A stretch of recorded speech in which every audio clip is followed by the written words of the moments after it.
Hello' friend, current আছামলৈ স্বাগতম। আজি আপোনালোকক মই দেখুৱাবলৈ লৈছোঁ এজোপা খুব সুন্দৰ ঔষধি গছ। আপোনালোকে এই গছজোপা নিশ্চয় চিনি পাইছে।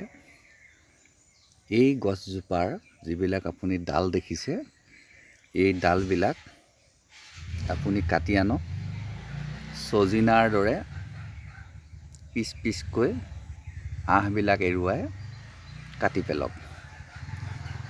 তাৰপিছত আপুনি কেইচকলমান আলু দি ভাজি খাওক বা মচুৰ দালিত দি খাওক।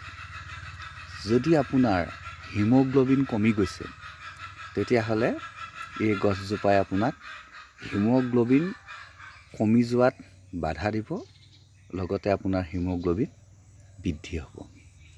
অতি প্ৰমাণিত শাক এবিধ, কাৰণ এই যিবিলাক আমি সাধাৰণতে শাক খাই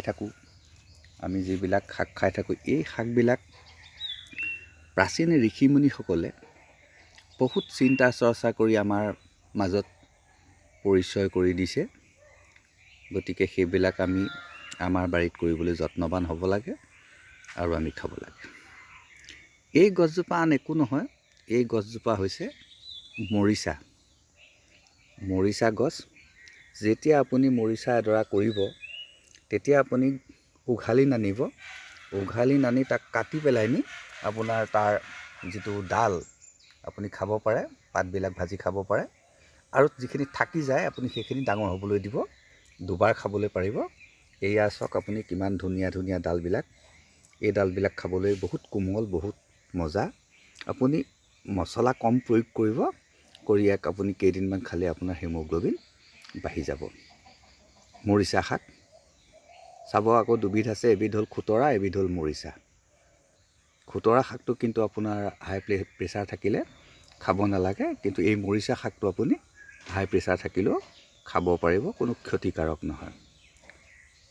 হেল্ল' ফ্ৰেণ্ড, নিশ্চয় আপুনি খাই চাব।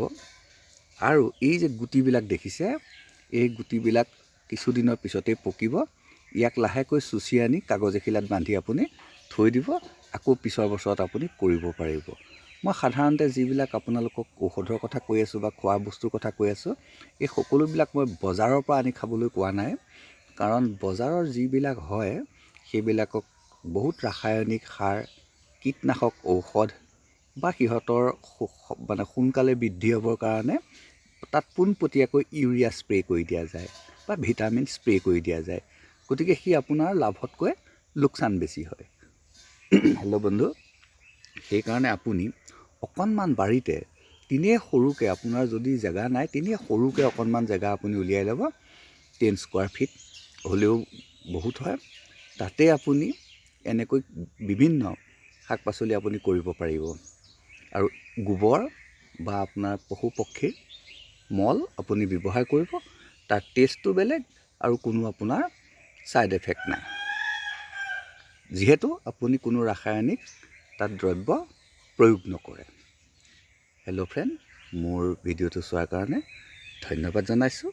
যদি মোৰ চেনেললৈ প্ৰথম আহিছে, নিশ্চয় আপুনি মোৰ চেনেলটো ছাবস্ক্ৰাইব কৰিব, কাষত থকা বেল আইকনটো ক্লিক কৰিব, যাতে মোৰ ভিডিঅ'সমূহ সকলোতকৈ আগে আপুনি পায়। আজিলৈ আহোঁ, ধন্যবাদ।